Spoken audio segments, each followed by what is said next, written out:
दोस्तों हमारी नई कहानी बिलियनियर हमसफर में आपका हार्दिक स्वागत है। अगर आप पहली बार आए हैं तो सुकून एफएम चैनल को सब्सक्राइब जरूर कर लें। वीडियो को लगातार देखते रहें। यह कहानी हमारी शाम को 6:15 बजे इसी चैनल पर आती है, तो आप लोग अपने चैनल को सब्सक्राइब करके अपने दोस्तों तक जरूर शेयर करें। और आज नया एपिसोड सुनकर ज़रूर कमेंट करके बताएं कि आपको ये कहानी हमारी कैसी लगी। और जो नेक्स्ट कहानी हमें शुरू करनी है वो हमें किस टाइम पर शुरू करनी चाहिए, ये भी आप कमेंट करके ज़रूर बताइए। चलिए शुरू करते हैं कहानी। जयपुर की उस मई महीने की दोपहर में आसमान से मानो आग बरस रही थी। सूरज की किरणें किसी पिघले हुए शीशे की तरह जमीन पर गिर रही थी, जिससे पक्की सड़कें भट्टी की तरह दहक उठी थी। हवा में लू के थपेड़े ऐसे चल रहे थे जैसे किसी ने चेहरे पर गर्म ब्लोअर चला दिया हो। इसी तपती और झुलसा देने वाली दोपहर में शहर के एक रेपुटेड कॉलेज के मेन गेट की तरफ जारा अपने कदमों को घसीट कर आगे बढ़ रही थी। जारा ने एक हल्के पर्पल कलर का साधारण सा सूती सूट पहना था, और यह सूट कई बार धुलने के कारण अपनी चमक खो चुका था। लेकिन फिर भी उसी कड़ी धूप में उसका गोरा और मासूम चेहरा पसीने की बूंदों से चमक रहा था। गर्मी की शिद्दत इतनी थी कि उसका चेहरा लाल पड़ चुका था। वो खुद को इस बेरहम धूप से बचाने की नाकाम कोशिश कर रही थी। कभी अपने सफेद चुनरी को सिर के ऊपर तान लेती, तो कभी अपने कंधे पर लटके भारी कॉलेज के बैग को चेहरे के आगे करके छाया बनाने का प्रयास करती। गर्मी और लू ने उसके शरीर का सारा पानी सोख लिया था। प्यास की वजह से उसका गला रेत की तरह सूख गया था। होठ पपड़ीदार हो गए थे, और हर बार थूक निकलने पर गले में कांटे चुभने का एहसास हो रहा था। उसके पैर भी जवाब दे गए थे, लेकिन घर जाने की मजबूरी उसे रुकने नहीं दे रही थी। जैसे तैसे उसने कांपते पैरों को संभाल कर वो कॉलेज के उस मेन गेट तक पहुंच ही गई, जहां से उसे अपने घर की तरफ जाने वाली बस या ऑटो से मिलना था। गेट के पास कोई छायादार जगह नहीं थी। वो चिलचिलाती धूप में खड़ी होकर बस का इंतजार करने लगी। तभी उसकी नज़र थोड़ी दूर पर बने एक फ्री प्याऊ पर पड़ गई। प्याऊ को देखते ही जारा की आंखों में चमक आ गई, मानो रेगिस्तान के किसी मुसाफिर ने नखलिस्तान मिल गया हो। वो तेजी से उस प्याऊ की तरफ बढ़ी। प्याऊ की टोंटे के नीचे उसने अपने दोनों हाथों की अंजलि बनाई और उसे खोला। लेकिन जैसे ही पानी की धार उसके हाथों पर गिरी, जारा के मुंह से एक दर्दनाक चीख निकल गई। पानी इतना खोलता हुआ गर्म था कि उसका बायां हाथ बुरी तरह जल गया। उसने झटके से अपना हाथ पीछे खींच लिया। गर्मी के कारण प्याऊ की पानी टंकी की सूरज से सीधी किरणों से उबलने लगी थी, और ऐसा लग रहा था जैसे किसी ने वहां कोई विशाल वाटर हीटर फिट कर दिया हो। अपने लाल हो चुके हाथ को सहलाते हुए जारा अपनी आंखों से आंसू आ गए। वो खोलता हुआ पानी उसकी जानलेवा प्यास नहीं बुझा सकता था। यह घटना उसकी अपनी जिंदगी की तरह थी। जिन रिश्तों और जिस परिवार से उसे प्यार और ठंडक की उम्मीद थी, उसे सिर्फ वहां जलन और दर्द ही मिला था। हाथ की जलन और गले की खुश्की के कारण जारा को अब चक्कर आने लगे थे। उसकी आंखों के आगे अंधेरा छा रहा था। वो लगभग गिरकर खाई में गिरने वाली थी, तभी उसकी नज़र सड़क के दूसरी तरफ खड़े एक गन्ने और फलों के जूस वाले ठेले पर पड़ गई। ठेले पर बर्फ की बड़ी बड़ी सिल्लियां रखी थी। ताजे संतरों का रंग उसकी आंखों को सुकून दे रहा था। प्यास से बेहाल जारा किसी तरह सड़क पार करके उस जूस वाले के पास पहुंची। ठेले के पास खड़े होकर उसने बर्फ को देखा और उसकी प्यास और भड़क उठी। उसने अपनी सूखी जुबान को होठों पर फेर कर धीमी और कमजोर आवाज में पूछा, भैया, ये गिलास जूस कितने का है? आगे से जूस वाले ने अपने काम में बिजी रहकर बिना उसकी तरफ देखे एक रूखे अंदाज में जवाब देकर कहा, 50 रुपए का है मैडम। 50 रुपए। ये शब्द सुनते ही जारा के कदम ठिठक गए। वो एक पल के लिए वहीं जम गई। उसने धीरे से अपना हाथ अपने कुर्ते की जेब में डाला, और उसकी उंगलियों को सिर्फ एक 10 का नोट और एक 20 का नोट महसूस हुआ। उसकी कुल जमा पूंजी सिर्फ 30 रुपए थी। उसने निराशा में आंखें मूंद ली और चुपचाप ठेले से दूर हटकर सड़क के किनारे एक पेड़ के ठूंठ के पास जाकर ऑटो का इंतजार करने लगी। कहने को तो वो जारा रावत थी, जयपुर के सबसे रेपुटेड सूखदार और अमीर रावत परिवार की बेटी, और जिस का नाम शहर में हर बड़े बिजनेस परिवारों में अदब से लिया जाता था, लेकिन उसकी अपनी पर्सनल हालात सड़क पर खड़े किसी भिखारी से भी गुजरी थी। उसका दुर्भाग्य तब शुरू हुआ था जब वो छोटी थी। उसकी सगी माँ उसे और इस दुनिया को छोड़कर हमेशा के लिए चली गई थी। माँ के जाने के बाद उसके पिता भूषण रावत ने दूसरी शादी कर ली। नई पत्नी और नए परिवार के साथ वो हमेशा के लिए लंदन जाकर सेटल हो गए। उनके लंदन के उस आलीशान जीवन और नए परिवार में ज़ारा के लिए 1% भी जगह नहीं थी। इसलिए उसके पिता ने उसे एक बोझ समझकर जयपुर में अपनी माँ यानी ज़ारा की दादी और अपने बड़े भाई जयंत रावत यानी ज़ारा के ताऊजी और ताई देवशिखा के भरोसे छोड़ दिया था। विडंबना ये थी कि जब भूषण रावत ने ज़ारा को जयपुर में छोड़ा था, तब जयंत रावत का बिजनेस भारी घाटे में चल रहा था। उनकी पुश्तैनी फैक्ट्री दिवालिया हो चुकी थी और वो सड़क पर आने वाले थे। तब ज़ारा के पिता भूषण ने उन्हें ये भयंकर फाइनेंशियल क्राइसिस से उबारा था और तब से लेकर आज तक भूषण रावत अपनी बेटी ज़ारा की परवरिश, पढ़ाई और फ्यूचर के नाम पर हर महीने लाखों करोड़ रुपए लंदन से जयपुर भेजते आ रहे हैं। लेकिन लालच के इंसानी रिश्तों का गला घोंट दिया। ज़ारा के ताऊजी और तायजी वो सारा पैसा अपने ऐशो आराम, नई लग्जरी गाड़ियां खरीदने और अपने बच्चों को फ्यूचर संवारने में लगा दिया। और ज़ारा उन्हें उन्होंने घर के अंधेरे कोने में धकेल दिया। ताई देवशिखा ज़ारा को मेंटली और फिजिकली टॉर्चर करती थी। जिस बच्चे के नाम पर घर के करोड़ों की बारिश हो रही थी, आज उसी ज़ारा को कॉलेज के जाने का किराया और एक एक रुपए के लिए अपने ताऊ और ताई के सामने हाथ फैलाने पड़ते थे। उनके ताने सुनने पड़ते थे। हालात ये थी कि कॉलेज के मेन गेट के पास खड़ी ज़ारा अपने सूखे गले और कांपते पैरों के साथ कभी दूर से आती किसी ऑटो की तरफ देखती, तो कभी ललचाई नजरों से उस ठंडे जूस वाले ठेले की तरफ। उसके पास कुल 30 रुपए थे, जो उसे घर तक पहुंचाने वाले ऑटो का किराया था। लेकिन जब उसने देखा कि कई लोग उस तपती दोपहर में बर्फ से लबालब भरा ठंडा जूस पीकर चैन की सांसें ले रहे हैं, तो उसके सब्र का बांध टूट गया। शरीर का हर एक सेल पानी मांग रहा था। वो हिम्मत जुटाकर दोबारा उस जूस वाले के पास गई। उसने झिझक कर थोड़ा पूछा, भैया, क्या कोई छोटा गिलास या सस्ते वाला जूस नहीं? मेरे मेरे पास पैसे थोड़े कम हैं। जूस वाले ने इस बार मुड़कर देखा। उसका चेहरा रूखा ही था और उसने उसी सख्त लहजे में पूछा, कितने कम हैं? उसकी आवाज सुनकर ज़ारा का दिल और जोर से धड़कने लगा। उसने अपने कांपते हाथों से माथे से टपकता पसीना पोंछा और उसकी आवाज में एक अजीब सी बेबसी थी। उसने कांप कर कहा, मेरे पास 30 रुपए हैं। वो बार बार घबराहट में अपने ही थूक को निगलकर प्यास को शांत करने की कोशिश कर रही थी। उसका उतरा हुआ चेहरा, फटे हुए होंठ, आंखों की बेबसी साफ बता रही थी कि वो किस कदर प्यासी है। जो उस वाले का दिल भी आखिर एक इंसान का ही था। उस शख्स दिखने वाले आदमी ने इस प्यारी सी लड़की की दयनीय हालात देखी नहीं गई। उसके चेहरे के भाव नरम पड़ गए। उसने एक गहरी सांस ली और कहा, कोई बात नहीं बेटी, तुम 30 ही दे देना। ये कहते हुए उसने एक बड़े से गिलास में ढेर सारी बर्फ डाली, ताजा संतरों का रस निचोड़ा और हल्का सा नमक काला मिलाया। वो ठंडा पसीजता हुआ गिलास ज़ारा के हाथों में थमा दिया। गिलास हाथ में आते ही उसकी ठंडक से ज़ारा को जो सुकून मिला, वो शब्दों से परे था। उसने गिलास होठों से लगाया और एक बड़ा सा घूंट भरा। वो सिर्फ जूस नहीं था, ज़ारा के लिए वो उस वक्त दुनिया का सबसे कीमती अमृत था।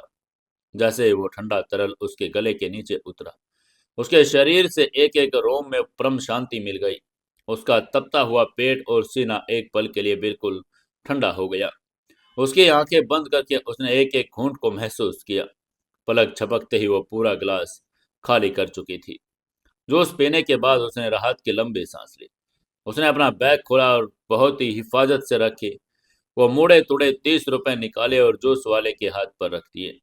जूस वाले ने पैसे रखे और अपने काम में लग गया। पैसे देते ही जैसे ही ज़ारा मुड़ी, उसे एक भयानक सच्चाई का एहसास हुआ। उसका दिमाग सुन पड़ गया। उसने प्यार से बेबस होकर ये क्या कर दिया, और वो अब घर कैसे जाएगी? जो 30 रुपए वो बस और ऑटो का किराया था, वो तो उसने जूस में खर्च कर दिए। अब उसकी जेब बिल्कुल खाली थी। आजकल के ज़माने में जहाँ हर कॉलेज के बच्चे के पास महंगे स्मार्टफोन रावत परिवार की बेटी जारा के पास एक साधारण सा फोन भी नहीं था। ताई ने उसे फोन रखने की इजाजत नहीं दी थी, इसलिए वो किसी दोस्त को फोन करके मदद भी नहीं मांग सकती थी। ऑटो या रिक्शे वाले बिना पैसों के उसे बैठाने वाले तो बिल्कुल भी नहीं थे। अब उसके पास सिर्फ एक ही ऑप्शन बचा था, चुपचाप पैदल चलकर घर जाना। कॉलेज से उसका घर रावत मेंशन पूरे 4 किलोमीटर दूर था। आम दिनों में भी पैदल चलना थका देने वाला होता, लेकिन आज जब सूरज आसमान में आग के गोले फेंक रहा था, वो किसी सजाए मौत से कम नहीं था। लेकिन फिर भी जारा ने अपने बैग की पट्टियों को कसकर पकड़ा और एक लंबी सांस लेकर सड़क के किनारे किनारे पैदल चलना शुरू कर दिया। सड़क की तारकोल पिघल रही थी, जिसकी गर्माहट उसके जूतों के सोल से छनकर उसके तलवों को जला रही थी। कुछ ही मिनटों में वो पसीने से पूरी तरह भीग गई। उसका पर्पल सूट शरीर से चिपक गया। सिर को ढकने वाली चुनरी भी पसीने से गीली हो गई। अब उसका एक एक कदम भारी होता जा रहा था। गाड़ियां तेजी से उसके पास से गुजर रही थी। धूल और गर्म हवा उसके चेहरे पर थप्पड़ की तरह लग रही थी। वो रास्ते भर अपने पिता के बारे में सोचती रही।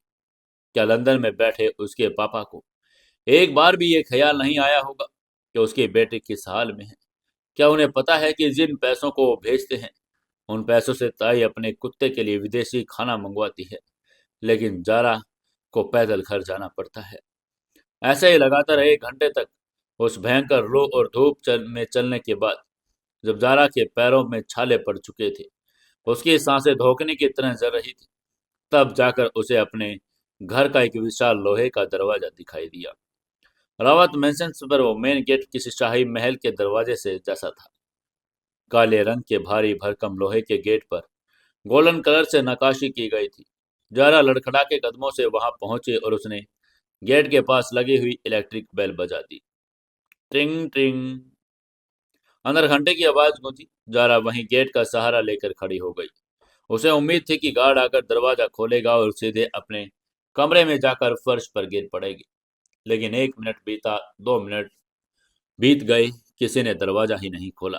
उसने फिर से घंटे बजाई, कोई हलचल ही नहीं हुई। असल में अंदर एक बहुत ही क्रूर ऑर्डर पास किया गया था। आज कॉलेज में प्रैक्टिकल होने के कारण, पैदल चलने के कारण जाना को आने में देरी हो गई थी और उसकी ताई देवशिखा रावत, जो हर बात पर जारा को नीचा दिखाने का बहाना ढूंढती थी, इसलिए उन्होंने आज गार्ड्स को सख्त ऑर्डर दिया था। जारा आज लेट है, उसे बाहर ही रहने दो। जब तक मैं खुद ऑर्डर न दूं, कोई उसके लिए दरवाजा नहीं खोलेगा। उसे पता चले कि घर के नियम क्या हैं। इसलिए गार्ड्स अंदर मौजूद थे, लेकिन मालकिन के डर से किसी की हिम्मत ही नहीं थी कि वो गेट के पास भी फटक जाए। वहीं बाहर खड़ी जारा की हालात खराब हो रही थी। लगातार घंटे बजाने पर जब कोई नहीं आया तो उसने झुंझलाहट और बेबसी में एक भारी भरकम लोहे के दरवाजे पर अपने नंगे पांव से जोर से मारा और चिल्लाई, भैया दरवाजा खोलिए, मैं हूं जारा। लेकिन जैसे उसकी हथेली उस लोहे के गेट से टकराई, वो दर्द से कराह उठी। सूरज की तपिश ने उस काले लोहे के एक तवे की तरह उसको गर्म कर दिया था। गेट ऐसे दहक रहा था जैसे सीधे किसी ज्वालामुखी के लावे से निकाला गया हो। पहले प्याऊ की गर्म पानी के कारण हाथ जला और अब इस दरवाजे की वजह से बुरी तरह झुलस गया। जरा पीछे हट गई। अपना जला हुआ हाथ पकड़कर वो जमीन पर बैठ गई। उसकी आंखों में आंसू बहने लगे। वो बस आ भरकर रह गई, लेकिन उस आलीशान घर के ऊंचे ऊंचे दीवारों के पीछे उसकी सिसकियां सुनने वाला कोई नहीं था। वहीं दूसरी तरफ घर के अंदर एक अलग ही दुनिया थी। रावत मेंशन के सबसे बड़े और शानदार मास्टर बेडरूम में ताई देवशिखा रावत लेटी हुई थी। कमरे का तापमान 18 डिग्री पर था। दो दो स्प्लिट एसी कमरे में ठंडी ठंडी कश्मीर जैसी हवा फेंक रहे थे। देवशिखा ने एक महंगी सिल्क की नाइटी पहनी थी। मखमल के गद्दे पर नरम रजाई ओढ़कर सो रही थी। उनके चेहरे पर महंगे फेशियल का ग्लो था और उनके आसपास की दुनिया जारा की दुनिया के बिल्कुल विपरीत थी। तभी बाहर से आ रही दरवाजे की घंटी तेज आवाज ने देवशिखा की नींद को तोड़ दिया। एसी की ठंडक में लेटे हुए अपनी मीठी नींद खराब होने पर उनके माथे पर गुस्से की लकीरें उभर आई। उन्होंने रजाई को एक तरफ फेंका और बिस्तर से उठकर गुस्से में चिल्लाते हुए बोली, मालती, ओ मालती, कहाँ मर गई तू? जरा बाहर जाकर देख कौन बदतमीज है जो लगातार घंटी बजाकर मेरा सिर खा रहा है। क्या इन गवारों को चैन नहीं दोपहर में? मालती इस घर की एक पुरानी और वफादार नौकरानी थी। वो जानती थी कि बाहर कौन है, लेकिन मालकिन के खौफ से चुप थी। लेकिन अब वो देवशिका की चीख सुनकर मालती दौड़ते हुई कमरे में आई। उसने अपना सिर झुकाया और सहमी हुई आवाज में कहा, मालकिन, वो बाहर कोई और नहीं, जारा बिटिया है। वो कॉलेज से आई है, बहुत देर से दरवाजा बजा रही है। धूप तेज है मालकिन, लेकिन आपने ही तो दरवाजा खोलने से मना किया था, इसलिए गार्ड्स ने और किसी को दरवाजा नहीं खोला। मालती की बात सुनकर उसके चेहरे पर कोई दया नहीं आई, बल्कि एक क्रूर और व्यंग्यात्मक मुस्कान उसके होठों पर आ गई। उसके लिए जारा कोई बेटी नहीं, बल्कि एक ऐसा मोहरा थी जिसके नाम पर लंदन से करोड़ों रुपए आते थे, जिसे प्रताड़ित करके उन्हें एक अजीब सी मानसिक संतुष्टि मिलती थी। देवशिखा ने अपनी रेशमी नाइटी को ठीक करके तीखी आवाज में कहा, मालती, जाओ जाकर उस महारानी के लिए दरवाजा खोल दो, और हाँ, उसे सीधा लिविंग रूम में भेज देना। मैं देखती हूँ कि आज ये नवाबजादी इतनी लेट कैसे आई है। उसकी यह बात सुनकर आगे से मालती ने हल्के में सिर झुकाया और भारी कदमों से बाहर की तरफ चल दी। इधर देवशिका अपने बिस्तर से उठी, पैस पैरों में मुलायम स्लीपर्स डाले और सीढ़ियां उतरकर नीचे लिविंग रूम में आ गई।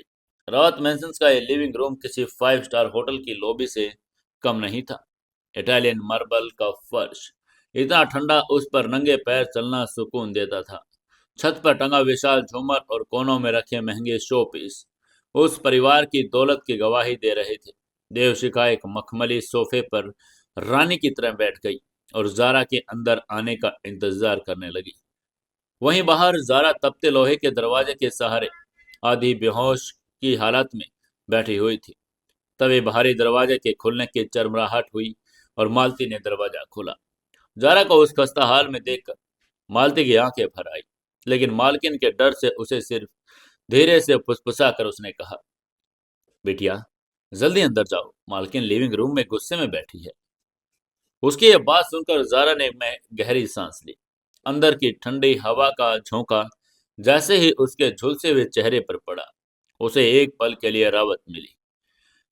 लेकिन अगले ही पल मौत के कुएं में कूदने जैसा यह डर उसके सीने में बैठ गया। वो अपने भारी कदमों को घसीटती हुई लिविंग रूम में पहुंच गई। उसका पर्पल सूट पसीने से भीग कर शरीर से चिपका हुआ था।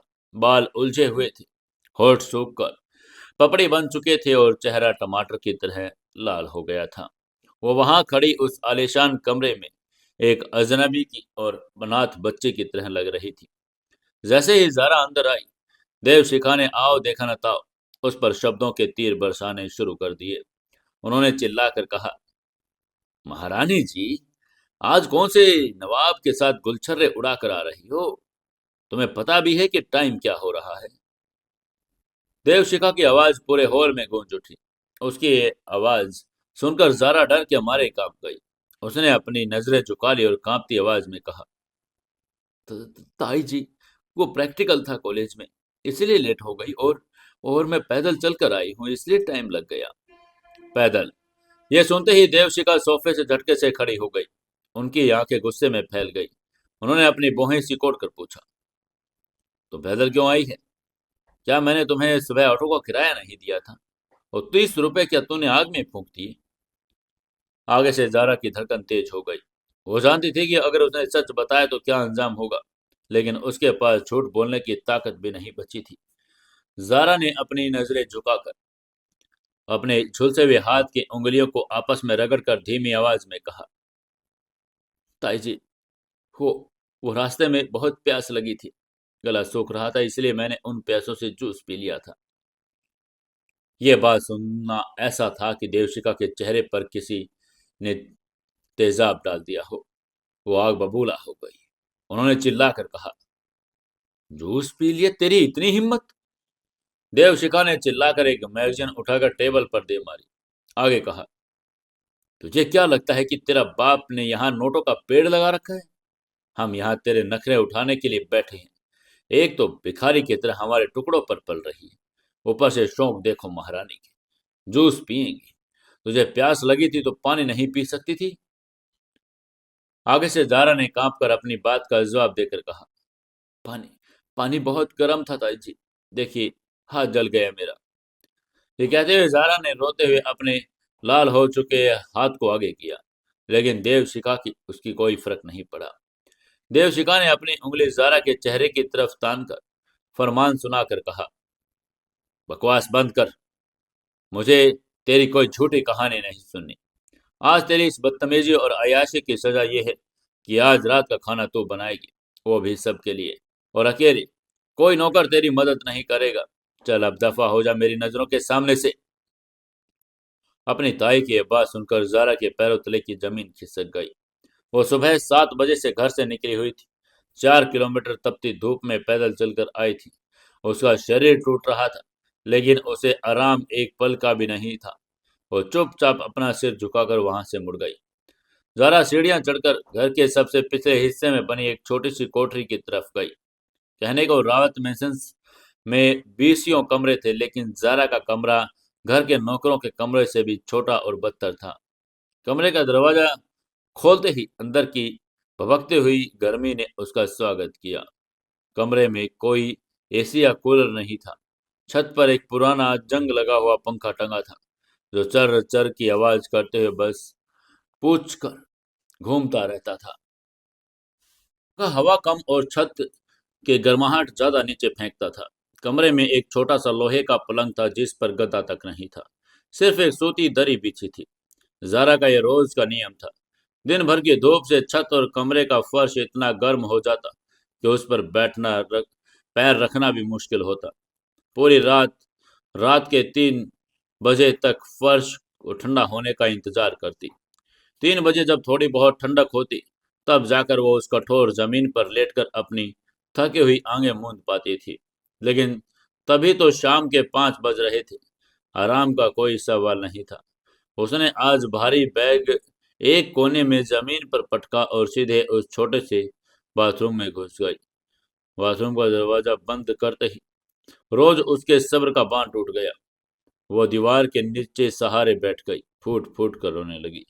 उसकी सिसकियां उस छोटे से बाथरूम में गूंज रही थी। उसने अपने कपड़े और नहाते हुए बड़बड़ा कर कहा, पापा, आप मुझे छोड़कर क्यों गए हैं? क्या मैं इतनी बुरी हूं? लेकिन उसे रोने के लिए ज्यादा वक्त नहीं मिला। उसे याद आया कि नीचे ताई का हुक्म उसका इंतजार कर रहा है। उसने झटके से नल खोला और नल के ठंडे पानी से अपने आंसुओं को धोया। पानी की बूंद जब उसके चेहरे और झुलसे हुए हाथ पर पड़ी, तो उसे राहत मिली। उसे ने तौलिए से अपना चेहरा पोंछा और एक राहत की सांस ली। रावत परिवार की किचन किसी 5 स्टार होटल से किचन से कम नहीं थी। मार्बल के काउंटर टॉप्स, महंगी चिमनी और इम्पोर्टेड ओवन। जब जारा ने किचन में कदम रखा, तो वहां का काम कर रहे नौकर चाकर एकदम शांत हो गए। सबकी नजरें जारा की तरफ उड़ गई। उनका दिल इस मासूम से बच्ची को देखकर खून के आंसू रोता था। वो देख सकते थे कि उनका चेहरा उतरा हुआ था और वो थकान से चूर थी, लेकिन देवशिका के खौफ के कारण कोई एक शब्द नहीं बोल सकता था। मालती, जो किचन के कोने में सब्जियां काट रही थी, उसने जारा को देखा कि उसकी आंखें छलक आई। मालती के लिए जारा उसकी बेटी जैसी ही थी। कई बार जब देवशिका जारा को भूखा सोने के लिए सजा देती, तो मालती ही आधी रात को छुप कर उसे अपने हिस्से की रोटी खिलाने आती। जरा भी मालती के उस खुरदरे हाथों से अपनी माँ का प्यार ढूंढ लेती।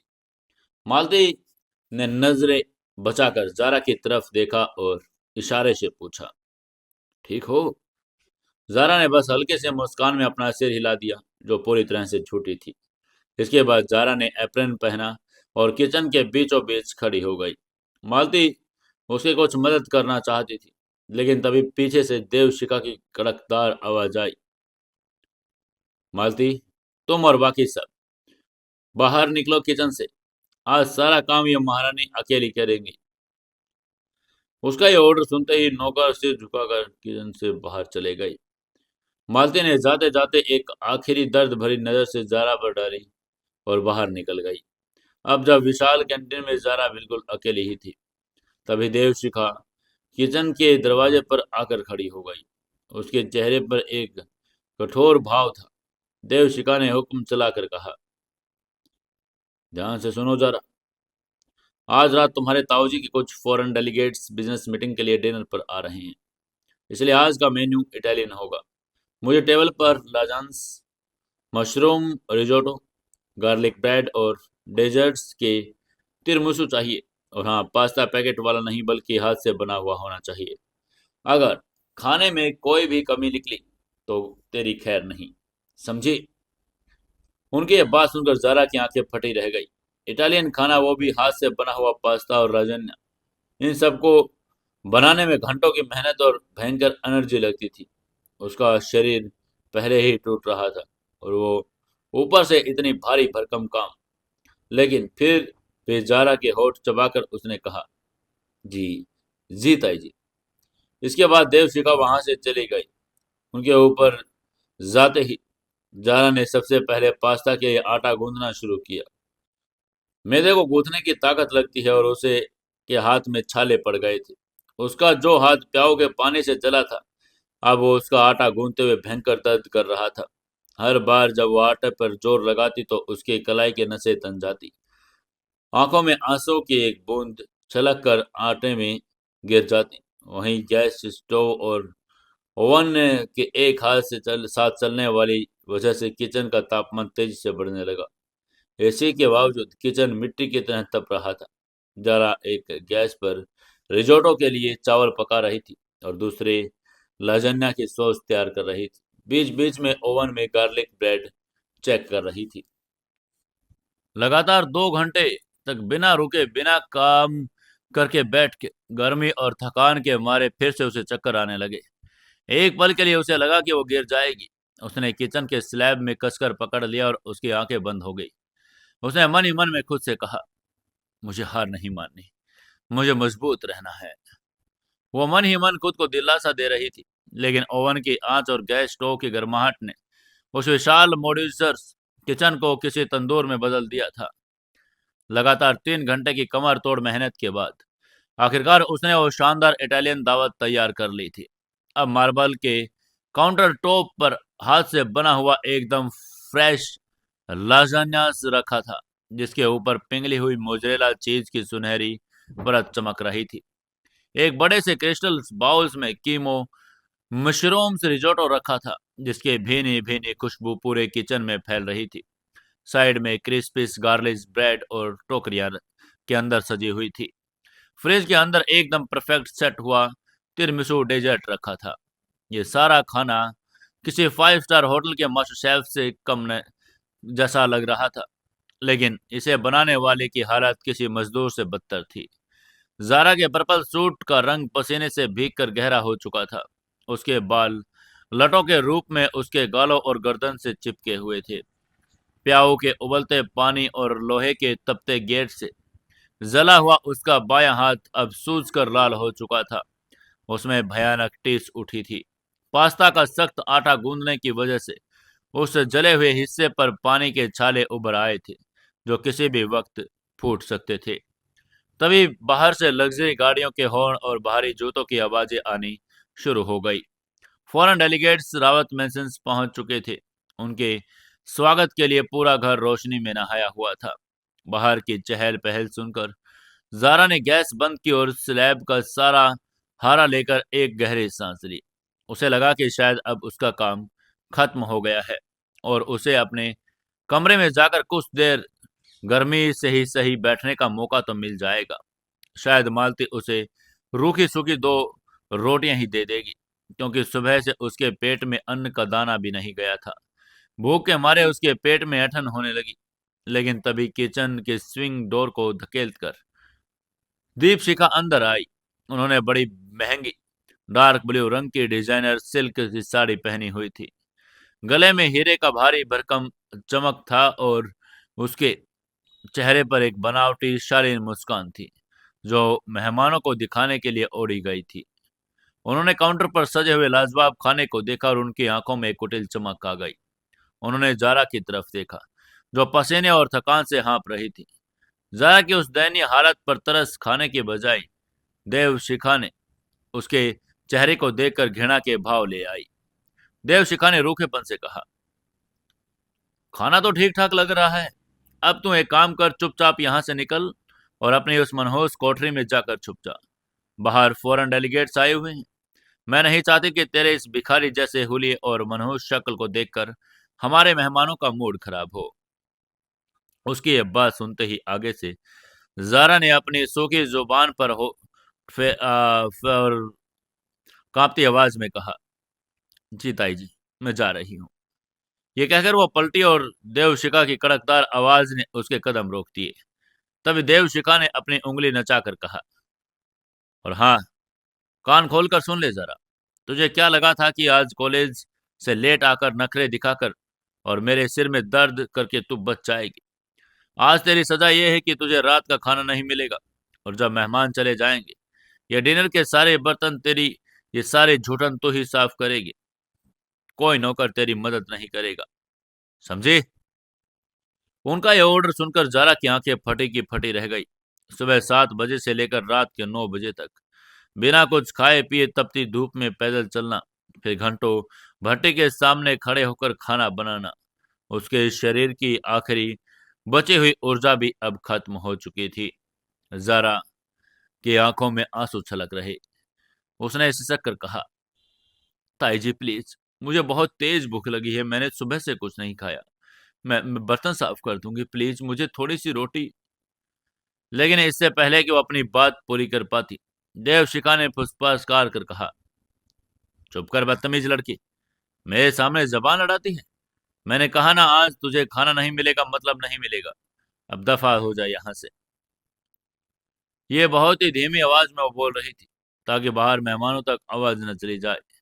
उनकी ये डांट सुनकर जारा अपने आंसू पहुंचकर लड़खड़ाते कदमों से किचन के पिछले दरवाजे से निकलकर सीढ़ियों की तरफ बढ़ गई।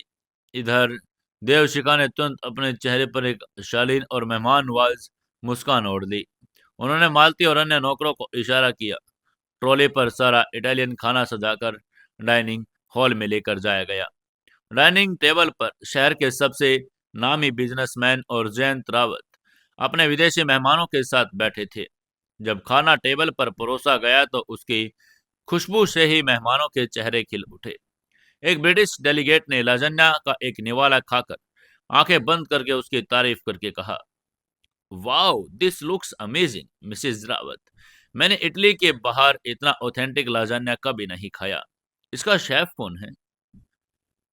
आगे से देवशिखा ने बड़ी ही नजाकत से मुस्कुरा कर कहा, oh thank you so much. दरअसल हमारे शेफ तो आज छुट्टी पर हैं, इसलिए मैंने सोचा कि आज आप सबके लिए मैं खुद अपने हाथों से कुछ खास बनाऊं। ये सब मैंने ही बनाया है। उसकी यह बात सुनते ही जयंत रावत ने गर्व से अपनी पत्नी की तरफ देखा। विदेशी मेहमान भी देवशिखा के टैलेंट की तारीफों को पुल बांधने लगे और देवशिखा उस झूठी तारीफ को किसी रानी की तरह एक्सेप्ट कर रही थी। डिनर के बीच में जब मेहमान वापस बातें करने लगे, देवशिखा ने धीरे से जयंत के कान में फुसफुसा कर कहा, देख रहे हैं आप, मैंने अकेले 3 घंटे किचन में तप कर ये सब बनाया है, और वो आपकी लाडली भतीजी जारा महारानी आज कॉलेज से भी घंटों लेट आ गई।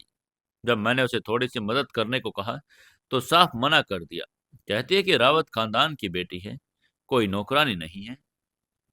उसकी ये बात सुनकर जयंत रावत, जिनका अपनी भतीजी से वैसे भी कोई खास भावनात्मक लगाव नहीं था, वो गुस्से से भर गए। उन्होंने अपने दांत भींच कर कहा, इतनी हिम्मत हो गई उस लड़की की, मुझे लगता है हमारे ज्यादा लाड प्यार ने उसको बिगाड़ दिया है।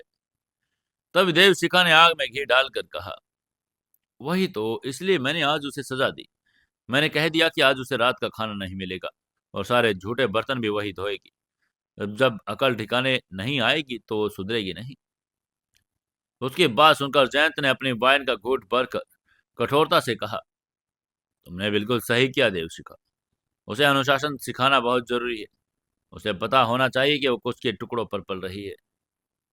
ऐसे ही रात के 11 बज गए थे। मेहमानों की शानदार दावत खत्म हो चुकी थी। मीटिंग सफल रही थी और जयंत रावत बड़े खुश थे। मेहमानों के जाने के बाद देवशिखा वापस किचन में गई। काउंटर पर बहुत सारा खाना बच गया था, लगभग आधा लाजन्या, काफी सारा रिजोटो और कई पीस गार्लिक ब्रेड। देवशिखा जानती थी कि नौकर, खासकर मालती, जरा से हमदर्दी रखते हैं और छुपकर उसे खाना दे सकते हैं।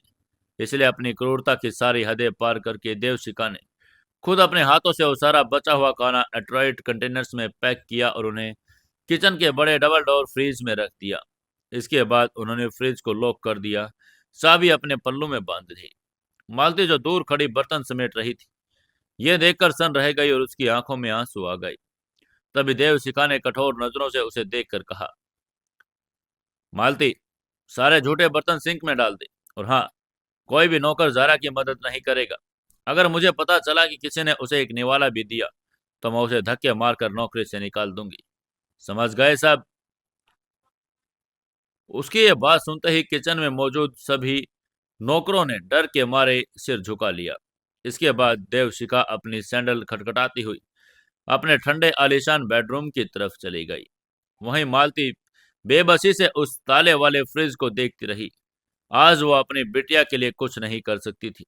भूख से तड़पती ज़ारा का चेहरा याद करके मालती का दिल छलनी हो रहा था। ऐसे ही रात के 12 बज रहे थे। पूरा रावत मैंसन सन्नाटे में डूबा हुआ था। ज़ारा धीरे धीरे सीढ़ियां उतर के किचन की तरफ आ ही रही थी। उसके कदम इतने भारी थे मानो उसके पैरों में शीशे के जूते बांध दिए हों। भूख के कारण उसका सिर चकरा रहा था। आंखों के आगे बार बार काला अंधेरा छा रहा था। पेट में दौड़ रहे चूहे अब किसी ढेर तेज धार वाले चाकू की तरह उसकी आंतों को काट रहे थे। जब इंसान अत्यधिक भूखा होता है तो उसका दिमाग काम करना बंद कर देता है। शरीर सिर्फ जीवित रहने की पुकार लगाता है। ज़ारा की हालात भी वैसी हो चुकी थी। उसने किचन में कदम रखा। वहां सिंक में झूठे बर्तनों का एक पहाड़ लगा हुआ था। महंगी क्रॉकरी, वाइन के ग्लास, चांदी के कांटे, चम्मच और सब पर मेहमानों की झूठन लगी थी। ज़ारा ने गहरी सांस ली और डिश वॉशिंग लिक्विड उठाया। जैसे उसने अपने जले हुए हाथ में पानी डाला, एक चीख उसके होठों तक आई और जिसे उसने अपने दांतों तले दबा लिया। साबुन का पानी उसके छालों पर नमक की तरह लग रहा था। दर्द के मारे उसकी आंखों से झर-झर आंसू बहने लगे, जो सीधे सिंक के गंदे पानी में गिर रहे थे। वो एक हाथ से बर्तन रगड़ रही थी, दूसरे जले हुए हाथ से उन्हें पानी से निकाल रही थी। दर्द और भूख का ये भयानक कॉम्बिनेशन उसकी जान ले रहा था। बर्तन धोते धोते ज़ारा की नज़र एक बड़ी सी सिरेमिक प्लेट पर पड़ी। ये किसी डेलीगेट की प्लेट थी।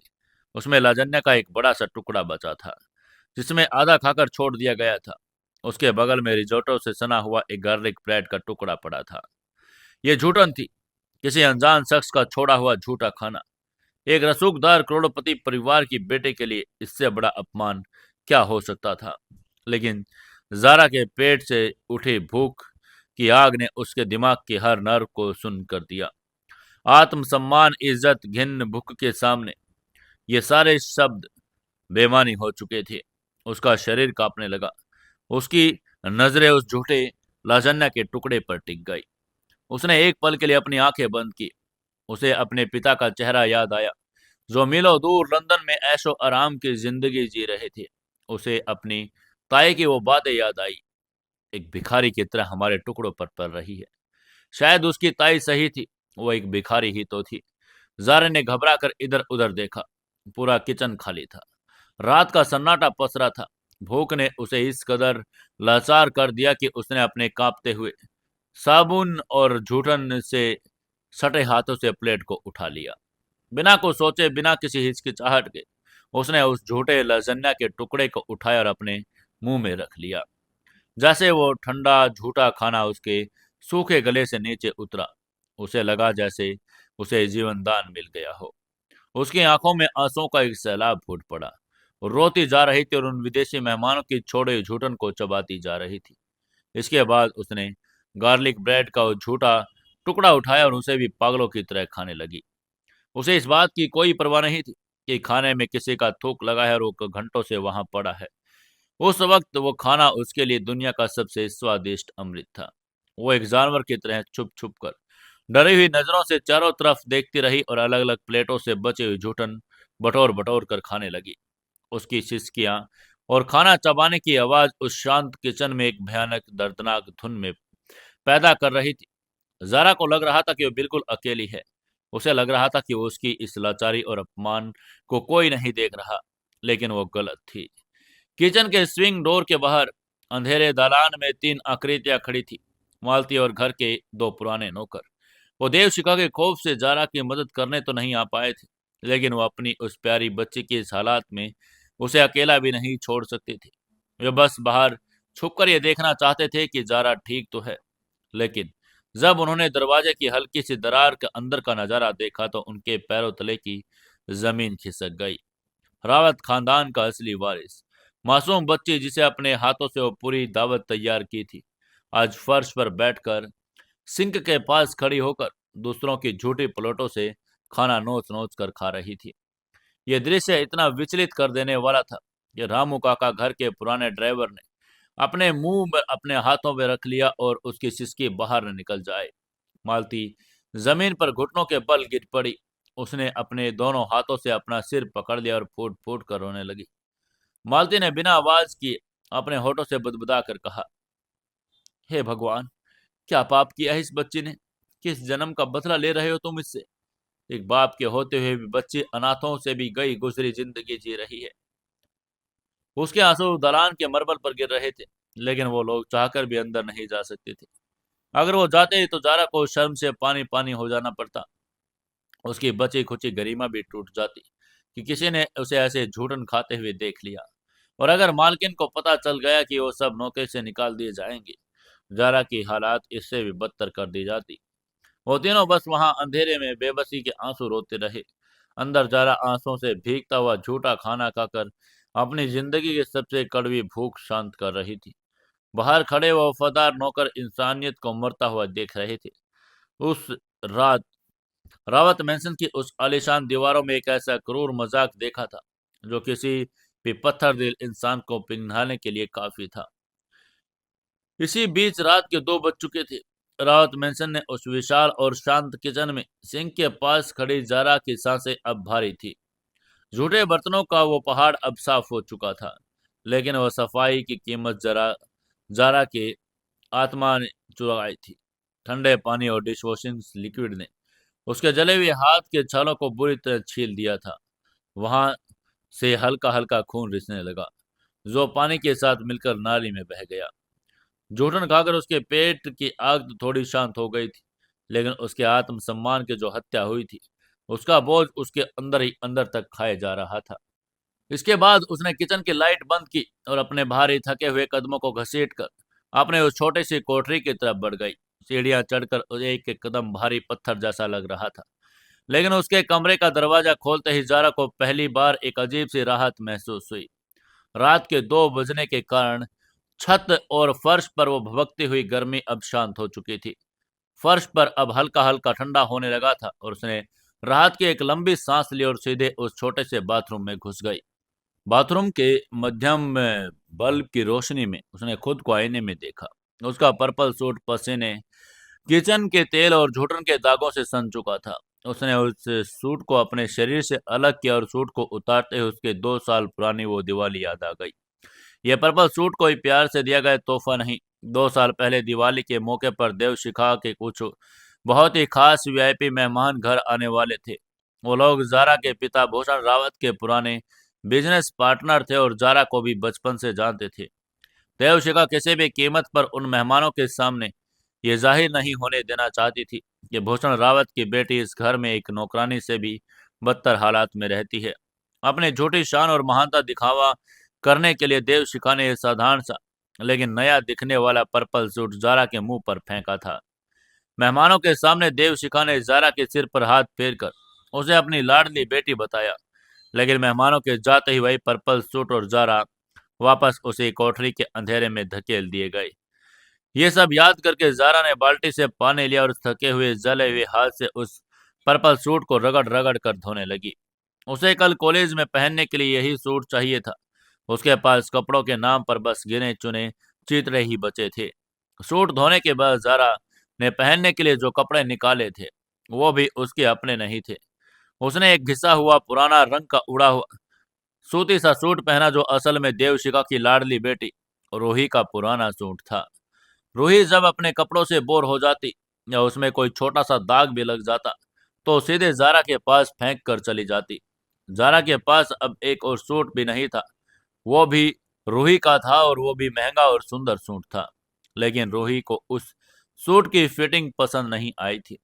बुटीक के कई चक्कर काटने के बाद भी जब रूही के नखरे शांत नहीं हुए तो उसने वो महंगा सूट गुस्से में जारा की तरफ उछाल दिया। रूही के लिए जो एक खराब फिटिंग का कचरा था, जारा के लिए वो किसी अनमोल डायमंड से कम नहीं था। जारा उस महंगे सूट को एक खजाने की तरह अपनी छोटी सी अलमारी के सबसे सुरक्षित कोने में छुपा कर रखती थी। वो रोज उसे पहनती थी। वो उसे सिर्फ कॉलेज के किसी खास फंक्शन या प्रेजेंटेशंस वाले दिन ही पहनती थी, ताकि वहां कोई उसके फटे पुराने कपड़ों का मजाक न बनाए। इसलिए कल के आम दिन के लिए उसे उसी पर्पल सूट को पहनना था। उसने धुले हुए पर्पल सूट को कसकर निचोड़ा और कमरे में लगे उस पुराने जंग लगे पंखे के नीचे सूखने के लिए टांग दिया, जो अभी अभी चर चर की आवाज कर रहा था। कपड़े सुखाने के बाद जारा उस ठंडे हो चुके सीमेंट के फर्श पर लेट गई। बिना गद्दे के वो कठोर फर्श उसकी हड्डियों में चुभ रहा था, लेकिन शरीर के जलन और थकान के लिए ठंडक किसी मलहम से जैसी थी। फर्श पर लेटे लेटे जारा की नजर छत पर लगे उस पंखे पर टिक गई। अचानक उसके सूखे होठ पर एक अजीब सी दर्द भरी मुस्कान तैर गई। वो अपनी हिम्मत पर, किस्मत पर हंस रही थी। क्या जिंदगी थी उसकी! करोड़ों की मालकिन होकर झूठन खा रही थी, और ये उस खाली कोठरी में उसकी धीमी खोखली हंसी गूंजने लगी और जल्द ही आंसुओं में बदल गई। उसकी पलकें भारी होने लगी। उसके दिमाग में अपने पापा की तस्वीर उभरने लगी। वो मूर्ख, मासूम और प्यार के लिए तरसती लड़की अभी भी इसी उम्मीद में जी रही थी कि एक दिन उसके पापा लंदन से वापस आएंगे। वो आएंगे, उसे गले लगाएंगे और उसे उस नर्क से निकालकर अपने साथ उसी खूबसूरत दुनिया में ले जाएंगे। उसे लगता था कि उसके पापा को कुछ भी नहीं पता कि उसकी ताई उसके साथ क्या सलूक करती है। लेकिन सच्चाई कितनी क्रूर थी, इसका अंदाजा जरा को अपने सपने में भी नहीं था। सच्चाई यह थी कि लंदन की उस चमकदार और आलीशान दुनिया में जारा का कोई वजूद नहीं था। उसके पिता भूषण रावत अपनी नई ब्रिटिश पत्नी और दो गोरे चिट्टे बच्चों के साथ वीकेंड्स पर पेरिस और स्विट्जरलैंड की छुट्टियां मना रहे थे। सबसे खौफनाक सच तो यह था कि भूषण ने अपनी नई पत्नी और बच्चों को जारा के बारे में बताया भी नहीं था। उनके लिए जारा उनके अतीत का एक ऐसा काला दाग थी जिसे वो जयपुर में छोड़कर आ गए थे। जारा उनके लिए सिर्फ एक बैंक ट्रांसफर थी, जो हर महीने उनके अकाउंट्स द्वारा ऑटोमेटिकली जयंत रावत के खाते में भेज दिया जाता था। बस जारा की बीमारी, उसकी पढ़ाई, उसकी भूख, किसी भी चीज से भूषण को कोई लेना देना नहीं था। उसकी उसी छोटी उम्मीद और पिता के ख्यालों को गाले लगाए आंसुओं से भीगे गालों के साथ जारा कब उस ठंडे फर्श पर सो गई उसे पता भी नहीं चला। अगले दिन सुबह के 6 बज रहे थे। मोबाइल के बिना जारा की आंख अपनी ही शरीर की बायोलॉजिकल क्लॉक से खुली। उसका पूरा शरीर ऐसे अकड़ा हुआ था जैसे किसी ने उसे रात भर पीटा हो। हाथ के छाले अब सूखने लगे थे, लेकिन खिंचाव के कारण उनमें भयंकर दर्द था। वो जल्दी उठी और नहाकर तैयार हुई। रात को पंखे के नीचे सुखाया गया पर्पल सूट हल्का हल्का नम था, लेकिन उसके पास और कोई चारा ही नहीं था। उसने वही नम सूट पहन लिया। गीले कपड़ों की ठंडक उसके थके हुए शरीर को और कंपा रही थी।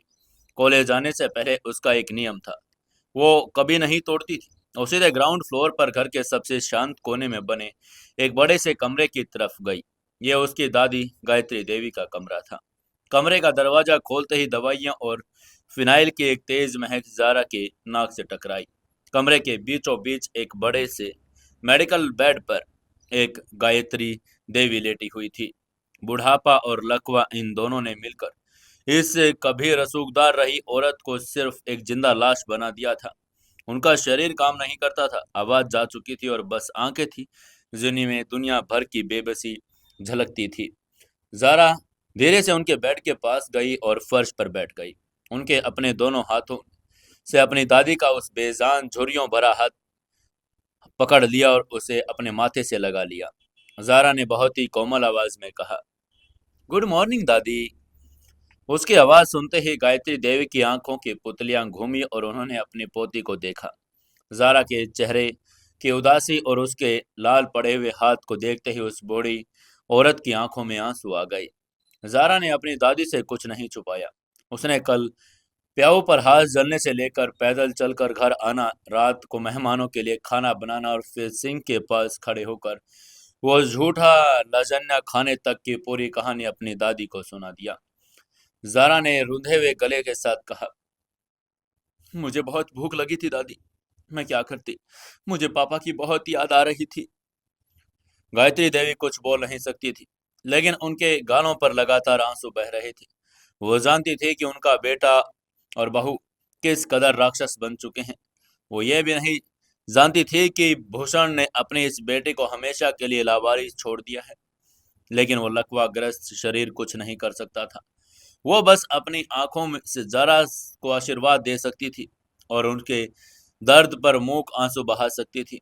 इसके बाद जारा ने दादू के आंसू पोंछे और उनके माथे को चूमा और भारी मन से कमरे से बाहर निकल गई। सुबह के 7:30 बज चुके थे। जारा का कॉलेज आने का वक्त हो गया था। कल की उस झूठन के बाद अब उसके पेट में फिर से खालीपन और दर्द उठने लगा था। वो डाइनिंग हॉल की तरफ गई। डाइनिंग टेबल पर ताजा फलों का जूस, बटर टोस्ट, ऑमलेट और पेनकेक्स सजे हुए थे। पूरे हॉल में ताजा भुने हुए बटर की खुशबू फैल रही थी। जारा की आंखों में एक चमक आ गई। उसने सोचा कि शायद वो चुपचाप एक सादा ब्रेड का स्लाइड खा लेगी और किसी को पता नहीं चलेगा। उसने कांपते हुए हाथों से जैसे ही ब्रेड की टोकरी की तरफ बढ़ने की कोशिश की, तभी पीछे से एक तीखी और कड़कदार आवाज गूंजी, तुम्हारी हिम्मत भी कैसे हुई उस ब्रेड को हाथ लगाने की। यह आवाज सुनते ही जारा का हाथ हवा में रह गया। उसने मुड़कर देखा, सामने देवशिखा थी। बेटी उसकी रूही रावत खड़ी थी। रूही ने ब्रांडेड नाइट सूट पहना हुआ था और उसके बाल एकदम सेट थे। उसकी आंखों में बिल्कुल अपनी माँ जैसी नफरत और घमंड भरा हुआ था।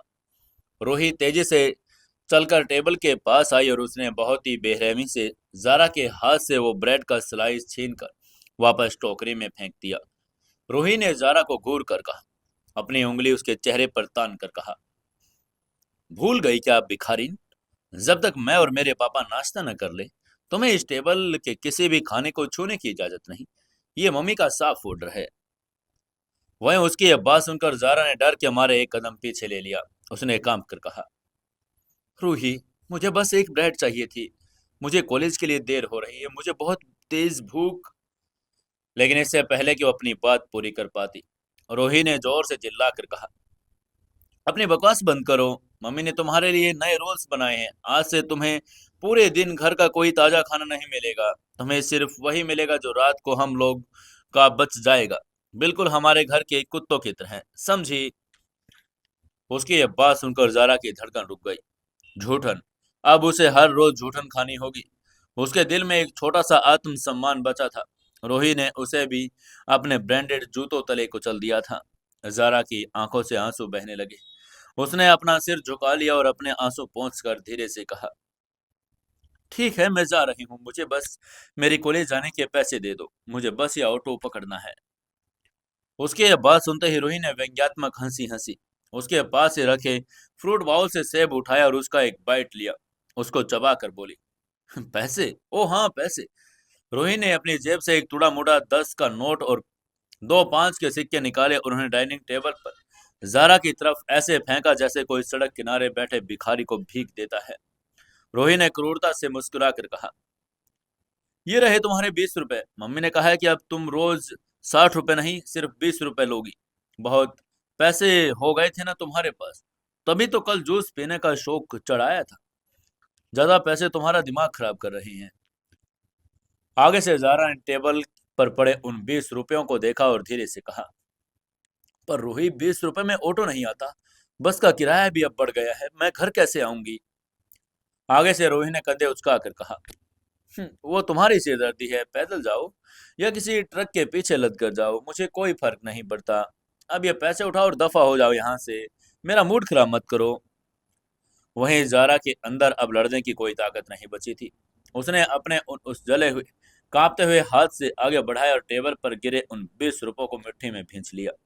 वो बिना कुछ कहे, बिना नाश्ता किए, खाली पेट, नम आंखों के साथ उस विशाल रावत मेंशन के दरवाजे के बाहर निकल गई। उसके पास सिर्फ एक नमी भरा पर्पल सूट था और हाथ में 20 रुपए। सीने में एक ऐसी भूख थी जो सिर्फ खाने की नहीं, बल्कि थोड़े से प्यार और सम्मान की थी। रावत मैंसन के उस विशाल ठंडे और लोहे के काले गेट के बाहर कदम रखते ही जारा को लगा जैसे वो किसी भट्टी में धकेल दी गई हो। सुबह के 8 बजे ही थे, लेकिन सूरज जैसे आसमान से आग उगलने की तैयारी कर चुका था। रात को धोया हुआ उसका वो पर्पल सूट अभी भी नम था। जब ये बाहर की गर्म और सूखी हवा से टकराया, तो उसकी नमी ने जारा के शरीर में एक अजीब सी सिरहन पैदा कर दी। लेकिन यह सिरहन किसी सुकून की नहीं, बल्कि आने वाले एक लंबे दर्दनाक दिन की चेतावनी थी। खाली पेट होने के कारण उसके कदम लड़खड़ा रहे थे। रोहित द्वारा फेंके गए वो 20 रुपए उसकी मुट्ठी में पसीने से भीग रहे थे। यही 20 रुपए आज उसके पूरे दिन का सहारा थे। बस स्टैंड तक वो छोटा सा रास्ता आज उसे मीलों लंबा लग रहा था। कल की थकान, रात का वो भयानक मानसिक आघात और सुबह का खाली पेट, ये सब मिलकर उसके शरीर की एक एक बूंद एनर्जी निचोड़ रहे थे। किसी तरह उसने कांपते पैरों से घसीट कर बस स्टैंड पहुंचे। वहां पहले से ही लोगों की भारी भीड़ थी। जैसे ही खचाखच भरी हुई बस आकर रुकी, जरा भीड़ के धक्के खाकर अंदर घुस ही गई। बस के अंदर पसीने, उमस, धूल से एक ऐसी घुटन महक थी जो किसी भी इंसान को जी मिचला दे। लेकिन जारा को अब इन बातों से कोई फर्क नहीं पड़ता था। उसने कंडक्टर को अपने कांपते हाथों से 10 का नोट दे दिया, अपना टिकट लिया। अब उसके पास सिर्फ 10 रुपए बचे थे।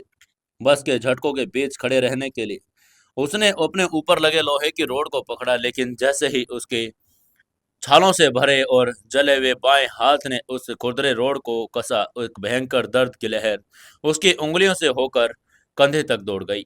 उसके मुंह से एक हल्की सी आह निकल गई, जिसे बस के शोर ने दबा दिया। उसने अपनी आंखें कसकर बंद कर ली और अपना सारा ध्यान बस उस दर्द को सहने में लगा दिया। लगभग आधे घंटे के उस थका देने वाले सफर के बाद बस कॉलेज के मेन गेट के पास रुकी। जरा भीड़ के धक्के खाती हुई नीचे उतरी। कॉलेज के बाहर स्टूडेंट्स की चहल पहल थी। महंगी गाड़ियां और बाइक से उतरते हुए लड़के लड़कियां, उनके चेहरों की चमक, उनके ब्रांडेड कपड़े, ये सब जारा की दुनिया से बहुत अलग था। वो अपना सिर खुजाए बिना भारी बैग को कंधे पर साधे धीमी चाल से गेट के अंदर दाखिल हुई।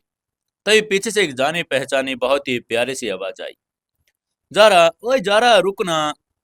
यह आवाज सुनते ही जारा के कदम वहीं रुक गए। उसने मुड़कर देखा, सामने उसकी बेस्ट फ्रेंड आयरा दौड़ती हुई आ रही थी। आयरा ने एक बहुत ही साधारण सा फीके रंग का सूती सूट पहना था। उसके बाल एक साधारण सी चोटी में बंधे थे। चेहरे पर कोई मेकअप नहीं था। आयरा एक बहुत ही गरीब परिवार से ताल्लुक रखती थी। उसके पिता एक छोटी सी दुकान में काम करते थे। बड़ी मुश्किल से उसकी कॉलेज की फीस भर पाते थे, लेकिन पैसे भले ही कम हो, आयरे का दिल बड़ा सोने का था। वो जारा की इकलौती दोस्त थी जो उसे अंदर तक जानती थी। आयरा को पता था कि रावत खानदान की इस अमीर बेटे की असलियत क्या है। वो जानती थी कि इस चमचमाते हुए सोने के पिंजरे के अंदर एक भूखी और लहूलुहान चिड़िया कैद है। आयरा दौड़कर जारा के पास पहुंची और उसकी सांसें फूल रही थी। लेकिन जैसे ही उसकी नजर जारा के चेहरे पर पड़ी, उसकी मुस्कान एकदम से गायब हो गई। उसने धीरे से कहा, जारा। आयरा की आवाज में गहरी चिंता थी। उसने अपना हाथ जारा के माथे पर रखकर कहा, तेरा चेहरा इतना उतरा हुआ क्यों है? आंखें सूजी हुई है और ये हालात, तुम तो कल से भी ज्यादा। तभी आयरा की नजर जारा के उस नम पर्पल सूट और लाल पड़े हुए सूजे हाथों पर गई। आयरा को समझते देर नहीं लगी। वो कोई बेवकूफ लड़की नहीं थी। जारा की धसी हुई आंखें, सूखे होठ, कांपता हुआ शरीर साफ गवाही दे रहा था कि आज फिर इस रावत खानदान की बेटी को घर से भूखा निकाल दिया गया है। लेकिन आगे से जारा ने जबरदस्ती मुस्कुराने की कोशिश की और अपनी नजरें चुरा कर कहा, कुछ नहीं यार आयरा, बस रात को ठीक से नींद नहीं आई। तू बता, तू कैसी है? तभी आयरा ने जारा का हाथ कसकर पकड़ लिया। उसने कोई सवाल नहीं पूछा, क्योंकि वो जानती थी जारा अपने घर की बेइज्जती उसके सामने जल्दी कबूल नहीं करेगी। लेकिन आयरा के पास अब जारा के दर्द का एक छोटा सा इलाज था। आयरा की आंखों में अचानक चमक आ गई। उसने अपने पुराने से कपड़ों की झोली में हाथ डाला और एक मुड़ा हुआ 200 का नोट निकाल लिया। आयरा ने खुशी से चहक कर कहा, देख, आज पापा को दुकान के मालिक ने बोनस दिया था, तो उन्होंने मुझे सुबह से 200 रुपए एक्स्ट्रा दिए। आज तेरी ये गरीब दोस्त तुझे कैंटीन में पार्टी देगी, चल जल्दी चल, मेरे पेट में तो चूहे कूद रहे हैं। ये कहते हुए आयरा ने जारा को कुछ बोलने या मना करने का मौका ही नहीं दिया। वो उसे खींचकर अपने सीधे कॉलेज की कैंटीन की तरफ ले गई। कॉलेज की कैंटीन में स्टूडेंट्स की भीड़ और ताजे बन रहे समोसे, पकोड़ों और चाय की महक हवा में तैर रही थी। ये महक सीधे जारा के खाली पेट तक पहुंच गई।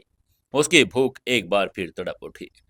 तभी आयरा ने जारा को एक खाली टेबल पर बैठाया और खुद जाकर 2 प्लेट गर्मा गर्म समोसे, हरी चटनी, 2 कप कड़क चाय लेकर आई। उसने प्लेट जारा के सामने रखी। आयरा ने मुस्कुराकर कहा, ले खा जल्दी से, एकदम फ्रेश और गर्म है। उसकी बात सुनते ही जारा ने प्लेट की तरफ देखा। समोसों से भाप निकल रही थी। उनकी वो सौंधी और ताजी महक जारा के दिमाग को सुन कर रही थी।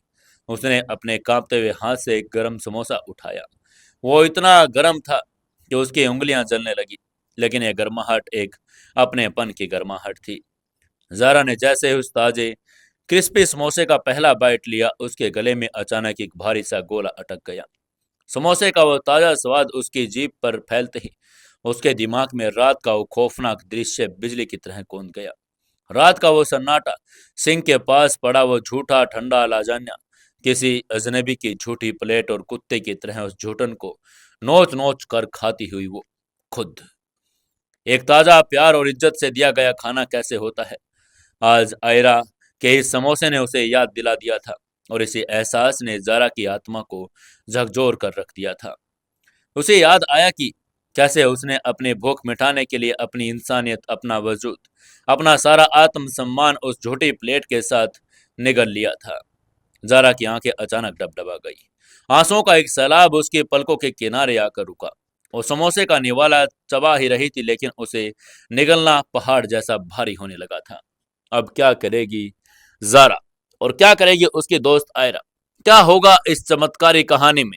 दोस्तों, जानने के लिए जुड़े रहिए अपनी कहानी द बिलेनियर हमसफर के साथ। दोस्तों, कहानी को ज्यादा से ज्यादा शेयर करें, कमेंट करें और लाइक जरूर करें।